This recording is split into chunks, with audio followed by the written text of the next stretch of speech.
Bismillahirrahmanirrahim. Assalamualaikum warahmatullahi wabarakatuh. Alhamdulillah. Alhamdulillahilladzi hadana li hadza wa ma kunna linahtadiya laula an hadanallah. Asyhadu an la ilaha illallah wa asyhadu anna Muhammadar Rasulullah. Allahumma sholli ala sayyidina Muhammad wa ala ali sayyidina Muhammad. Allahumma rabbana anzil alaina ma'idatan minas sama' takunu lana idan li awwalina wa akhirina wa ayyatan milka warzuqna wa anta khairur raziqin.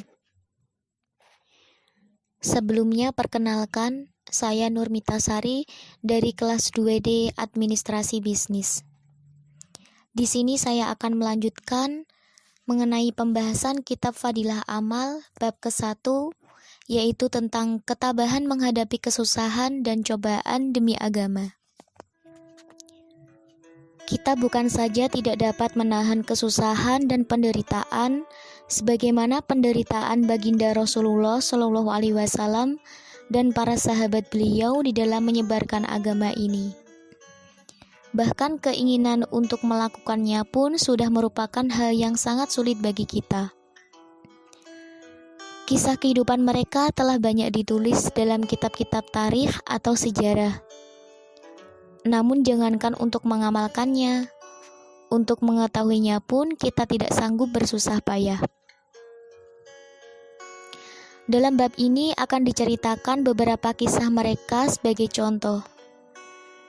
Kisah-kisah tersebut akan diawali dengan kisah baginda Rasulullah SAW sendiri. Karena dengan menceritakan kisah beliau akan mendatangkan keberkahan. Yang pertama yaitu kisah perjalanan baginda Rasulullah Shallallahu Alaihi Wasallam ke Thaif.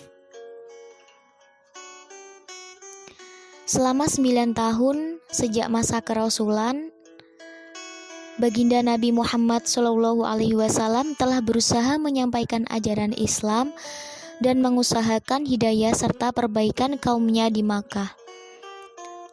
Namun kebanyakan orang-orang Makkah selalu menyakiti, memperolok-olok, dan berbuat semena-mena terhadap baginda Nabi Muhammad SAW dan para sahabat. Kecuali sekelompok kecil orang yang sudah masuk Islam dan beberapa orang yang selalu membantu beliau walaupun belum masuk Islam. Paman baginda Nabi Muhammad SAW, Abu Thalib, termasuk orang yang baik hatinya, meskipun belum masuk Islam. Dia selalu membantu baginda Nabi Muhammad SAW dalam segala bentuk. Pada tahun ke-10 kenabian, ketika Abu Thalib meninggal dunia, kaum kafir mendapat kesempatan untuk mencegah perkembangan Islam dan menyakiti kaum muslimin secara lebih leluasa. Baginda Rasulullah Shallallahu Alaihi Wasallam pun pergi ke Thaif yang didiami kabilah Thaqif yang berjumlah besar, dengan harapan apabila kabilah tersebut masuk Islam, kaum muslimin akan terbebas dari berbagai penderitaan dan Thaif akan menjadi pondasi penyebaran agama. Setibanya di Thaif, baginda Nabi Muhammad Shallallahu Alaihi Wasallam langsung menemui 3 orang yang ditokohkan. Beliau berbicara dengan mereka, mengajak mereka kepada agama Allah Subhanahu wa Ta'ala, dan agar mereka mau membantu baginda Rasulullah Shallallahu Alaihi Wasallam. Akan tetapi, mereka bukannya menerima atau paling tidak berlaku sopan kepada tamu yang baru datang, sebagaimana adat bangsa Arab yang terkenal dengan memuliakan tamu. Bahkan mereka tanpa basa-basi menyambut beliau dengan sikap dan akhlak yang sangat buruk. Bahkan mereka pun tidak rela baginda Rasulullah Shallallahu Alaihi Wasallam tinggal di situ. Padahal orang yang dianggap sebagai tokoh seharusnya berbicara dengan sopan dan berakhlak yang mulia. Salah seorang di antara mereka berkata, "Oh, kamukah orang yang diutus oleh Allah sebagai nabi?" Yang kedua berkata, "Apakah Allah tidak menemukan selain kamu untuk diutus sebagai Rasul?"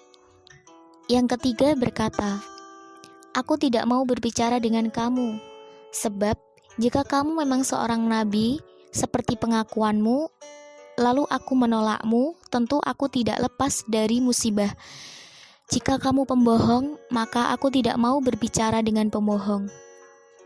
Akan tetapi, Baginda Shallallahu Alaihi Wasallam mempunyai hati yang begitu teguh laksana sebuah batu karang.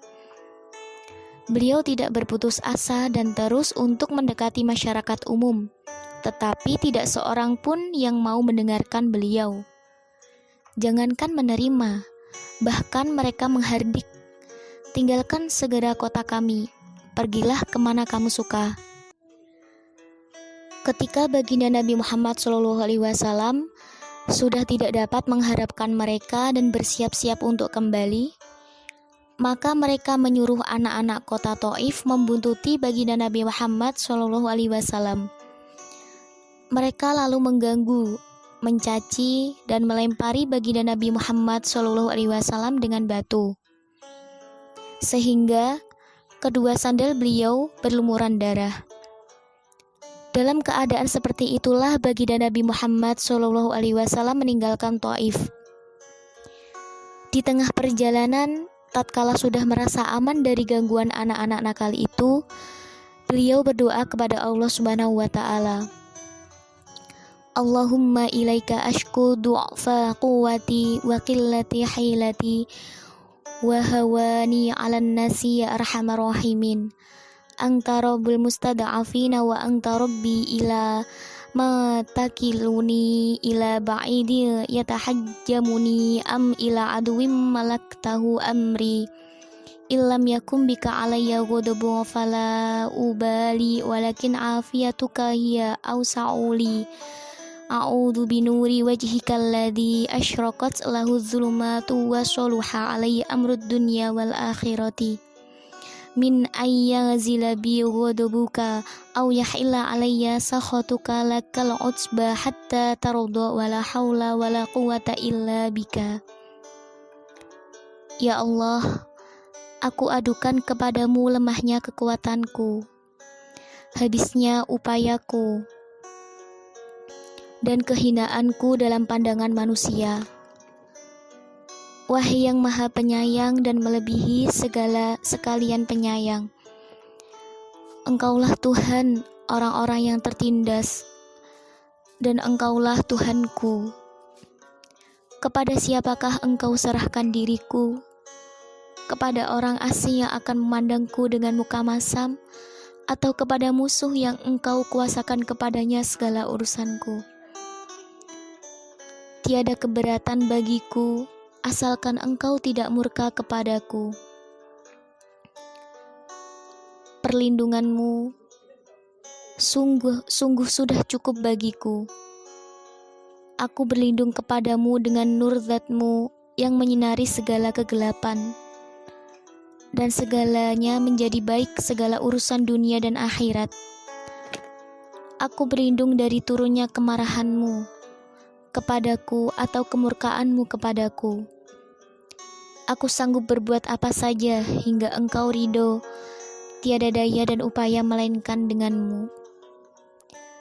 Allah Subhanahu wa Ta'ala, penguasa seluruh alam pun memperlihatkan keperkasaannya dan mengutus malaikat Jibril alaihissalam untuk datang memberi salam kepada beliau dan berkata, Allah Subhanahu wa Ta'ala mendengar ucapanmu dan jawaban kaummu, dan Dia mengutus kepadamu malaikat penjaga gunung agar siap melaksanakan apapun perintahmu kepadanya. Malaikat penjaga gunung itu pun datang dan memberi salam kepada Baginda Nabi Muhammad SAW, seraya berkata, "Apapun yang Engkau perintahkan akan kulaksanakan. Bila Engkau sukai, akan kubenturkan gunung-gunung yang ada di sekitar kota ini, sehingga siapa saja yang tinggal di antaranya akan hancur binasa. Atau apapun hukuman yang Engkau inginkan." Baginda Rasulullah SAW yang bersifat penyayang dan mulia ini menjawab, "Aku hanya berharap kepada Allah Subhanahu wa Ta'ala." Seandainya saat ini mereka tidak menerima Islam, semoga kelak di antara keturunan mereka akan lahir orang-orang yang menyembah dan beribadah kepada Allah Subhanahu wa taala. Faidah yang bisa kita ambil yaitu demikianlah akhlak baginda Nabi Muhammad SAW yang mulia. Kita mengaku sebagai pengikutnya, namun ketika sedikit kesulitan atau celaan menimpa kita, kita langsung marah, bahkan menuntut balas seumur hidup. Kezaliman dibalas dengan kezaliman, sambil kita terus mengaku sebagai umat baginda Nabi Muhammad SAW. Meskipun mengalami penderitaan dan kesusahan yang berat, baginda Nabi Muhammad SAW tidak berdoa buruk dan tidak menuntut balas. Demikian yang dapat saya sampaikan, kurang lebihnya saya mohon maaf. Subhanakallahumma wa bihamdika asyhadu an la ilaha illa anta astaghfiruka wa atubu ilaik. Billahi taufik wal hidayah. Wassalamualaikum warahmatullahi wabarakatuh.